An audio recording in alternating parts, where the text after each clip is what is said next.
When I first started my Pure Romance business, I was a single mom of a 2-year-old. I was going to college full-time, and I worked a couple part-time janitorial jobs in the evening. I was super broke at the time. I was on government assistance just to put a roof over our heads and dinner on the tables, and we lived a really simple life. 2.5 years into business, I was able to go full-time with my business and take my daughter on a family vacation to Disney World for her birthday. 5 years into business, I was able to purchase a home and purchase my own vehicle. So things have just gotten better throughout the years, and I definitely no longer have that fear of not being able to provide for my daughter.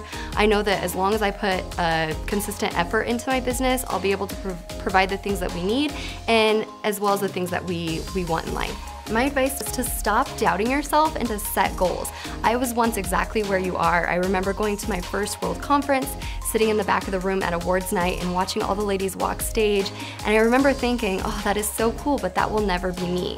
And it took one person to tell me, you know, you can walk stage if you want to, and that made me really just start thinking. I did a little bit of research and I figured out what I had to do to be able to walk stage the following year, and I set my very first goal in the business. It was a big scary goal, but I broke it down into monthly, smaller, more achievable goals, and I hit that goal, and that's when I realized I needed to make a goal every single year for my business. It feels amazing to break the record 3 years in a row, so I broke down my big goal into achievable action steps by breaking them down into monthly goals. So how many parties was I gonna hold per month? How many outside orders was I going to try to get in each month? And by doing that, it was really easy to hit that big, scary goal at the end of the year.